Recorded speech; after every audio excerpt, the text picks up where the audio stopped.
In the summer of 1952, the small town of Jordan, Montana, nestled deep within the barren, windswept plains of eastern Montana, was a place where time seemed to stand still. Life moved slowly in Jordan. The townsfolk lived off the land, raising cattle, growing wheat, and living in the quiet comfort of isolation. Nothing ever seemed to happen in Jordan, but that summer, the town would become the backdrop for a nightmare unlike anything they had ever known. The first sign that something was wrong came with the animals. It started small. A few cattle disappeared from the outskirts of town, gone without a trace. Ranchers blamed wolves or coyotes, maybe even rustlers passing through the remote area. No one thought too much of it until the horses started vanishing. The livestock weren't just missing, there were signs of struggle, fences broken, hoof prints leading nowhere, and sometimes, strange, deep claw marks in the dirt. Eli Dutton, a rancher born and raised in Jordan, was the first to notice the strange occurrences. He woke one morning to find the gate of his corral twisted, nearly torn from its hinges. His best mare was gone, but no tracks led away from the corral, just a swath of disturbed earth. Eli searched for days, scouring the plains and the nearby hills, but the horse was never found. Soon, word of strange happenings spread throughout the small community. People started talking about shadows spotted in the hills at dusk, shapes that seemed too large, too fluid to be animals. There was a sense of something lurking just beyond the light of the lanterns, something watching from the darkened horizon. By the end of July, the disappearances were no longer confined to the animals. The first person to go missing was Daniel Hopper, a quiet, middle-aged man who worked at the general store. He was known for keeping to himself, so when he didn't show up to work one morning, no one thought much of it. But when a week passed and no one had seen him, people began to worry.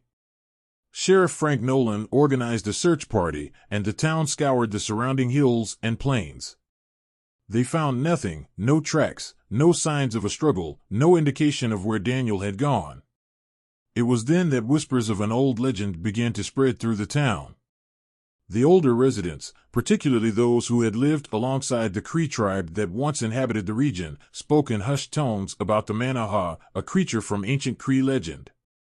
The Manaha was said to be a monstrous, shape-shifting beast that could take the form of a shadow or a great, hulking creature, roaming the wilderness and feasting on both animals and men. According to the legend, the Manaha preyed on those who strayed too far into the unknown, snatching them away into the darkness, leaving no trace behind. The younger generation scoffed at the idea of such superstitions, dismissing the stories as old wives' tales meant to scare children. But those who had grown up hearing the tales of the Manaha from their elders weren't so quick to dismiss the legend. There was something in the air that summer, a palpable fear that gripped the town tighter with each passing day. By August, the disappearances had become more frequent. 2 more townsfolk went missing, first, Clara Gibbons, the wife of a local farmer, and then Jacob Henderson, a young boy who had been playing near the edge of town. Both vanished without a trace, as if the earth had swallowed them whole. The town was in a state of panic. People stopped going out at night, barricading their doors and windows. Some families packed up and left Jordan altogether, unwilling to wait for whatever was out there to come for them. Sheriff Nolan, a pragmatic man who had never put much stock in legends, couldn't deny that something was terribly wrong. He patrolled the outskirts of town each night, his shotgun resting across his lap, scanning the horizon for any sign of movement. But no matter how many long hours he spent in the saddle or in his patrol car, he never saw anything, just the wind whipping across the plains and the eerie silence that followed. One evening, as the sun dipped low over the hills, casting long, ominous shadows across the landscape, a rancher named Tom Grady arrived in town in a state of hysteria. His face was pale, his hands trembling as he spoke of a creature he had seen while out checking his fences. It had been near sundown, and Grady had been about to turn back toward home when he noticed something moving along the ridge above him. At first, he thought it was a man, tall and broad-shouldered, silhouetted against the fading light. But as he got closer, he realized it wasn't human. The thing was too tall, its limbs too long and sinewy, its movements unnatural. It had turned to look at him, and in that instant, Grady knew he was staring into the face of something out of nightmares. The creature's eyes glowed faintly in the dusk, its face twisted in a grotesque mockery of a human form. Grady didn't wait to see more. He spurred his horse and rode as fast as he could back to his ranch. But as he fled, he could hear the thing following him, its heavy footfalls pounding the earth, getting closer and closer. By some miracle, Grady managed to make it back to his house, slamming the door shut behind him. The creature had stopped just outside the circle of light from his lantern, lingering in the shadows before melting back into the darkness. Word of Grady's encounter spread like wildfire. People began to speak openly of the Manaha, no longer dismissing the possibility that the creature from Cree legend had returned to claim the town.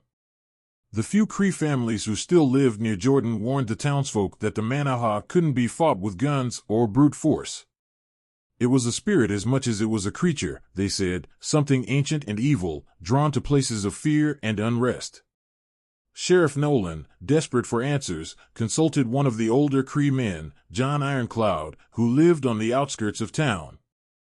John had grown up hearing the stories of the Manaha from his grandparents, and though he had never seen the creature himself, he knew the signs. The Manaha, John explained, thrived on fear. It wasn't just a beast, it was a force that fed on the terror it instilled in its victims. The more afraid the town became, the stronger it would grow. The only way to rid themselves of the Manaha was to confront it, to stand together, united, and face the creature without fear. Nolan, skeptical but out of options, agreed to gather a group of men to hunt the Manaha. Armed with rifles, lanterns, and the reluctant courage of desperation, the group set out into the hills at dusk, determined to put an end to the terror that had gripped their town. They didn't have to wait long. As night fell and the fog rolled in over the plains, the men began to hear strange noises, low growls, like something immense moving just beyond the range of their lanterns. Shadows flitted between the trees, too quick to catch, and the air grew thick with a sense of impending dread. The men huddled together, their grips tightening on their rifles, their eyes scanning the darkness for any sign of movement. Then, out of the mist, it came. The Manaha was larger than they had imagined, towering over them, its body hunched and twisted, its skin dark and leathery. Its eyes glowed faintly in the lantern light, and its long, sinewy arms hung low, ending in sharp, claw-like fingers. The creature's mouth opened in a soundless snarl, revealing rows of jagged teeth. For a moment, the men stood frozen in terror. Then, one of them fired. The bullet hit the creature square in the chest, but it didn't flinch. Instead, it let out a deep, guttural growl and surged forward, moving faster than anything that size should have been able to. The men scattered, firing wildly into the darkness, but the Manaha was relentless, tearing through their ranks with terrifying speed. In the end, only a few survived to tell the tale. Sheriff Nolan was found the next morning, his body broken and bloodied, lying at the edge of town.